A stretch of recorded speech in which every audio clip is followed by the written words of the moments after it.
Camilla cackles over Sussex flop. Hollywood hammers Harry and the Diva wife. A vengeful Queen Camilla is openly making fun of the downward spiral of the rogue royals Harry and Meghan, and she's basically dancing whenever the two of them are racking up yet another failure, especially if the prince's wife takes the fall, according to palace insiders. An insider reports the Queen has Google News alerts set up to see what the Duke and Duchess of Sussex are up to, and cheers loudly every time something negative for Meghan pops up on her phone or inbox.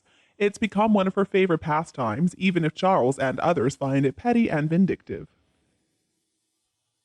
According to sources, the 75-year-old Queen was especially happy to learn that Harry and Meghan's $20 million deal with Spotify was axed, triggering a whole avalanche of bad press for the two of them, who were branded grifters by a streaming service executive. Gloating Camilla's telling anyone who will listen, "This is Diva wife what happens when you take on the House of Windsor," according to the insider. The insider says the only way she'd possibly consider a truce is if the Sussexes come crawling on their hands and knees and issue a public apology, something everyone knows will never happen.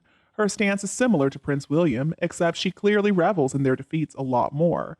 And apparently Camilla is still incredibly angry over what Harry wrote about her in his memoir Spare. Harry accused his stepmother of making secret deals with the media to boost her public image at his expense. "I have complex feelings about gaining a step-parent who I thought had recently sacrificed me on her personal PR altar," according to Harry.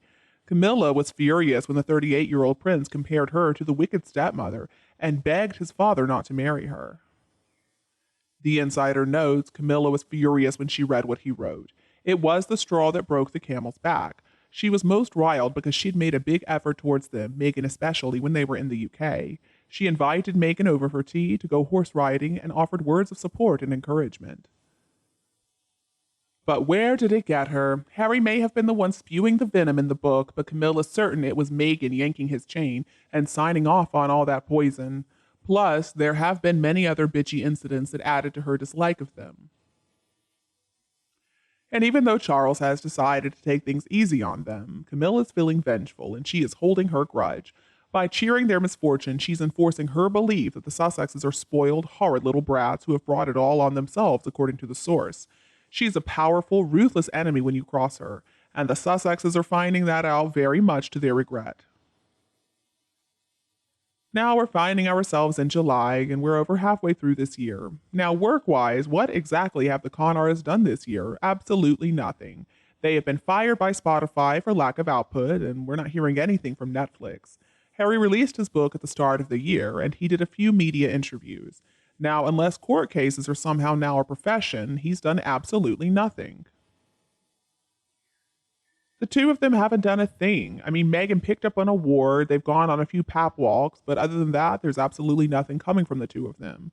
Not only are they grifters, but they have to be the laziest pair of grifters around. People are working so hard just to make ends meet, and these two are just taking the piss. They really are beyond belief. They have to be spending all their time begging for deals from people like Dior and Chanel and Cartier. And of course, no successful, wealthy company wants anything to do with them.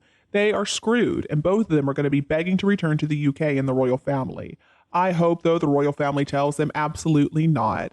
And it seems like they forget that Charles paid for that McMansion they're living in. And Harry had the nerve to beg him to pay him more money, and he said absolutely not. He even had to stop taking Harry's phone calls. Harry just uses any excuse he can find to not have to bring those make-believe children along to meet the family. In my opinion, those kids have to be the safest kids in the entire world.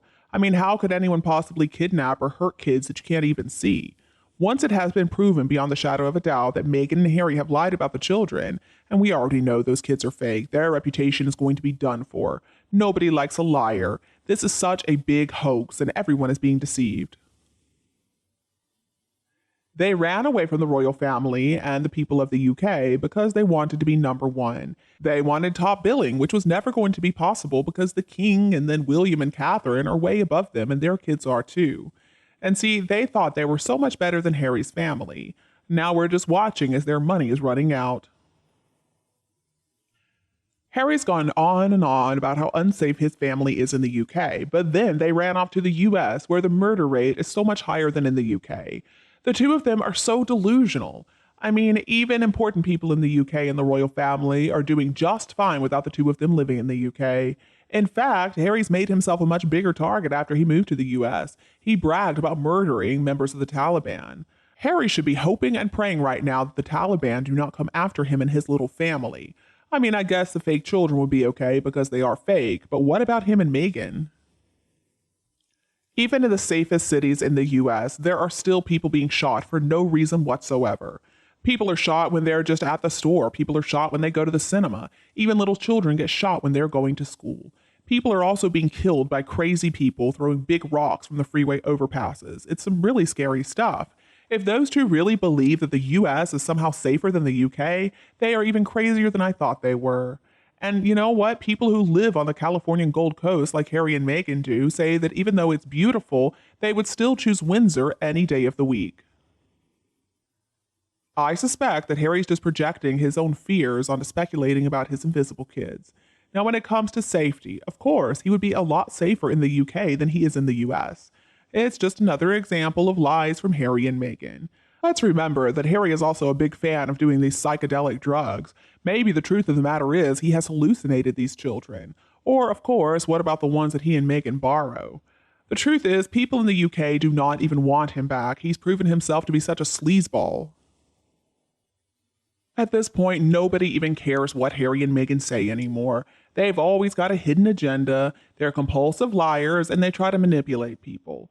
So Harry wants his father to pick up all their bills, and if he doesn't, then Harry and Meghan are just going to manipulate him, saying that the kids are not safe in the UK, so they couldn't possibly come to visit. So then Daddy pays whatever they want. He pays for their mortgage, he pays for their vacation, he pays their bills. They're demanding about $20 million a year from him, and if he doesn't pay, then they're just going to make up some awful stories, like saying the UK is not safe for their family. It's just ridiculous, the tactics they use. In fact, his children would be a lot safer in the UK if they were real. And then Harry says, "All right, Daddy, if you don't give me any money, then I'll never allow you to see my kids." Last time I checked, people who are really worried that somebody is out to get them hire their own security people, and they do not expect the fee to be paid for by taxpayers. Dangerous people are all around. Harry has this overinflated sense of self and an overdeveloped sense of importance, but at the same time, he believes that his security has to be paid for by the government in every country that he visits. Looks to me like he's been safe enough with the security team that he's paying for. And even though he doesn't have any use for his home country, he expects them to fall in line just because his father is king. I do not know about any royal from any country out there who expects everything that Harry expects. And what about you? What do you think about Meghan and Harry's future? Please let me know your opinion below in the comments section. Remember to like and share my video with your relatives and friends who need it if you think our videos are helpful.